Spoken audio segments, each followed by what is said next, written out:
Então vamos lá. No dimensionamento de perfis conformado a frio, conforme a NBR 14762, existem um modo de flambagem que talvez para quem só tem o conhecimento da NBR 8800 fica um pouco vago, mas existe para perfis conformado a frio justamente por conta desses perfis terem paredes muito finas, um modo de flambagem diferente, né? Que é um modo de flambagem distorcional, principalmente quando a gente está falando em compressão, em flexão ou a combinação, né, de flexocompressão.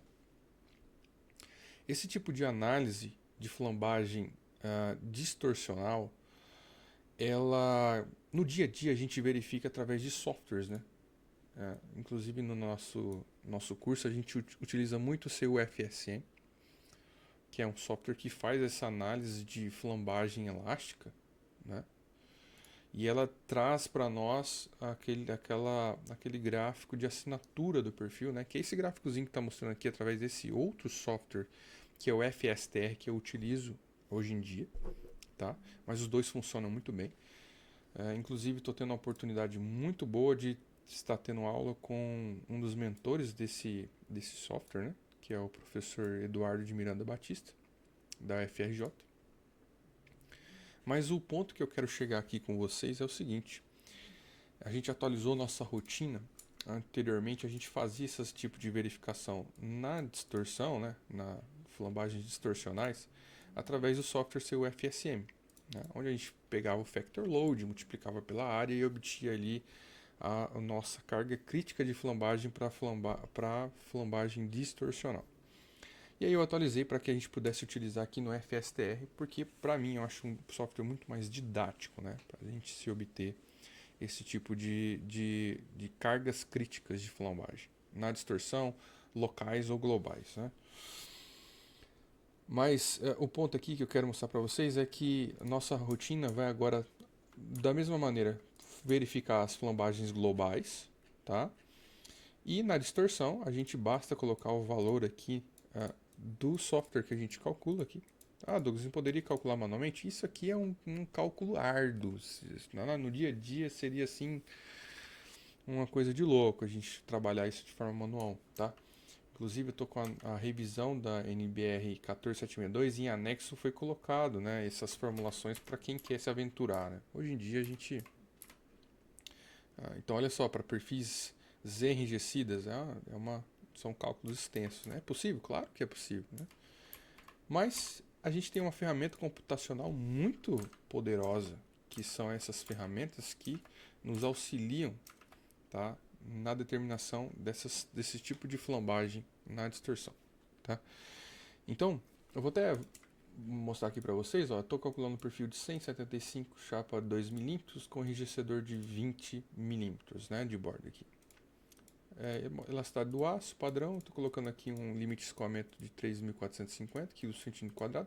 Poderia trabalhar com A36, 2.500 ou até mesmo reduzir aqui para 1.800 para um perfil que inclusive vai ser proibido, né, na nova atualização da norma, para um perfil de chapa preta. Né? Para um perfil com 3 metros de comprimento, se a gente for avaliar aqui, ó, eu vim aqui no FSTR, está aqui na segunda tela, tá? Eu vim aqui no perfil do tipo C, né? Vou colocar aqui as dimensões que já estão, né? Ó, 175, 20, chapa de 2 milímetros. Ele vai gerar aqui para mim, vai gerar as propriedades geométricas, inclusive, que na nossa rotina é ligeiramente diferente, tá? Mas é muito pouca diferença. Você vai ver que no final dá uma diferença de 5 a 7% no resultado final. Tá bom? Aqui você vai conseguir ver qual que é o centro de cisalhamento, vai verificar aqui que a compressão é uniforme para esse caso, né? Quando eu tenho aqui a carga que eu coloco aqui no software, né? De compressão axial, eu coloco de forma unitária para me obter aqui embaixo em kilonewton, né? No factor load aqui. Então coloquei uma compressão uniforme, a gente pode verificar através desse gráfico aqui, que como é que tá as tensões distribuídas, realmente se fosse flexão, não seria assim, né? Se eu colocar na flexão, excluir aqui na flexão, na compressão e colocar na flexão e gerar a geometria, vocês vão ver que a distribuição de tensões são diferentes, né? Tração e compressão nas partes mais externas da mesa. Não é o nosso caso aqui agora, tá? Eu vou colocar só na compressão e demonstrar só na compressão por enquanto, que a nossa planilha está ajustada. Então eu mando aqui ele fazer o cálculo e aqui é a curva de assinatura desse perfil, onde vai demonstrar quais são as cargas críticas de flambagem para diversos modos de flambagem. A gente vai ver aqui, ó, nesse primeiro ponto aqui mais baixo do gráfico, é nitidamente uma flambagem local, né? Onde a gente pode verificar uma força aqui de uma força crítica de flambagem, né, de 214,9 kN, aqui está saindo quilonewtons, tá? Então, se eu for verificar na nossa rotina, a gente vai verificar aqui para uma flambagem local, vamos dar uma comparada aqui, força axial de flambagem local elástica, tá? A gente está obtendo aqui, ó, 216 kN, né? Aqui está em quilos, né? Se eu vou transformar aqui, ó, 215 kN, a diferença é muito pequena, né? Do software pro a nossa planilha, né? Menos de 0,1%, né? Então tá bem compatível. Agora, se eu for partir aqui para outro tipo de flambagem, que é a flambagem distorcional desse perfil, eu vou obter 211 kN.